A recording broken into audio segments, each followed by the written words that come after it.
Teenagers across the UK are being given a chance of a lie-in as the start of school is being pushed back to 10 a.m. Researchers from Oxford University are investigating ways in which the neuroscience can help improve learning. The study, which will cost around £700,000, will involve thousands of 14 to 16-year-olds. Scientists believe that teenagers perform better with 2 hours extra sleep than adults. It's theorised that the project will result in improved performance and higher qualifications at the end of study. Science tells us that there are developmental changes during their teenage years, which leads to teens not being as tired as normal at usual bedtime. Colin Epsey, a professor of sleeping medicine at Oxford University, said, "If we don't delay the school start time to 10 a.m. instead of 9 a.m. or earlier, the additional hour taken on a daily dose over the course of a year will actually help improve learning." If the results are positive, then maybe teenagers across the world will be able to get a better night's sleep. I've been Elliott Callbutt, reporting at Staffordshire University. Back to the studio.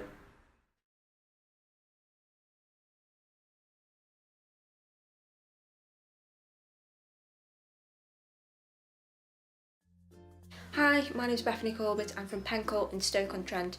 I'm a student in my second year of study at Keele University, studying a dual honours in History and Media Communications and Culture. So how did you start at the radio? I recently finished actually, but I was a volunteer at Six Downs Radio, a local station. Well, originally my friend used to work there, Mika. He had his own show as well. And I remember telling him one day, oh, I'd love to work in radio. I'd love to have my own show on Absolute Radio. You know, anyone who's heard of that, it's a massive station. So that was a bit of a daydream. But he turned around and he was like, well, come down to Six Towns and, you know, get and meet everyone there and I'll show you the ropes. And he did. And I became a co-host and eventually got my own show. And I was there for 18 months, like I say. So it just went from there, really. Why did you leave? Well, I finished due to other commitments. You know, I'm in my second year of university now and everything counts. And I could no longer make my show Fridays 1 till 3 p.m. So it was either get a new slot, you know, I've already got a busy timetable, or focus more on uni, so I had to put that first, really. 18 months is a long time, so I think I'd been there a while and it's just time to embrace new experiences, really. What was your favourite part of being on the radio? The best bit about the radio had to be, personally for me, being able to choose what music I can play.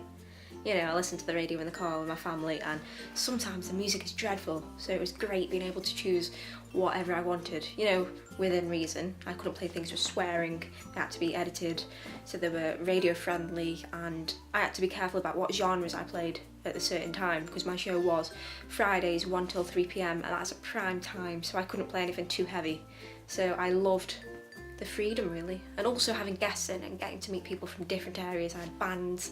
I met Robbie Williams' dad quite a few times, became buddies with him. So yeah, it was just opened up loads of doors for me. So what was preparation like for your weekly radio show? For a weekly show, it took a reasonable amount of planning. I had to think of features. You know, I obviously, with it being a weekly show, it had a structure. You know, every half an hour I had a big feature. For example, I had my album of the week, and that was where I chose an album each week, something that had grabbed me, or maybe it's just a personal favourite of mine, and I'd play a few tracks from that and, you know, get opinions on it, whether or not people liked it, if they've pursued it in the following week, you know, they get in touch and tell me what they thought. And also I'd do my Friday Facebook 5, another feature. You know, interaction with people is vital. I loved it. You know, people getting involved via Twitter, Facebook, email, just anything really, popping up on Facebook Messenger. I loved it.